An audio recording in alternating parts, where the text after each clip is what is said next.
Hi guys, तर आज मी बनवत आहे काहीतरी स्पेशल, समथिंग स्पेशल ते तुम्हाला पुढे पाहायला मिळेल. तर आज आमच्या इथे 1 kg मशरूम आणले होते सकाळला.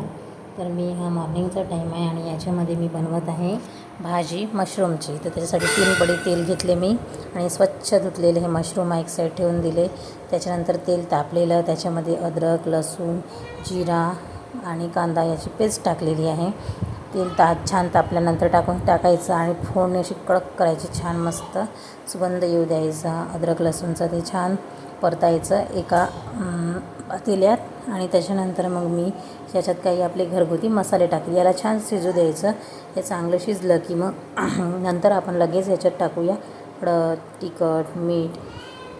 तर जसं याचा कलर थोडासा चेंज होईल आणि तेल वरती येईल त्याच्यानंतर मी हळद टाकली आहे आणि स्वादानुसार मीठ, म्हणजे आपल्या चवीनुसार मीठ आणि तिखट टाकले आहे. त्याच्यानंतर आपला घरगुती गरम मसाला जो मी घरी बनवलेला आहे, त्याची पण रेसिपी मी तुम्हाला माझ्या चॅनलवर दाखवेल. आणि त्याच्यात मी कोथिंबीर टाकली. कसं होतं ना, जेव्हा आपण वरून कोथिंबीर टाकतो त्याच्यापेक्षा जेव्हा आपण फोडणीत कोथिंबीर टाकली त्याची चव जास्त दुप्पट चांगली येते. एकदा तुम्ही करून बघा.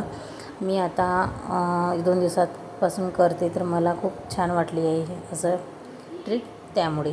आणि त्याच्यानंतर आपला मसाला शिजला की मी ते पटकन आपले मशरूम टाकले आहे. व्हिडिओ स्पीड्समध्ये आहे म्हणून तुम्हाला फटाफट दिसेल रेसिपी. आणि हे छान परतून घेतलं आणि मी याला वाफेवर म्हणजे थोडंसं झाकून याला एक शिजवलं आणि बघा याला पाणी सुटते आणि त्याच पाण्यातच मी ही भाजी शिजवली. थोडंसं अद्रक लसूण याचं पेस्टचं जे भांडं होतं त्याच्यात थोडं पाणी टाकून मी आणखी याला छान एक उकळी येऊ दिली आणि ही आपली भाजी तयार.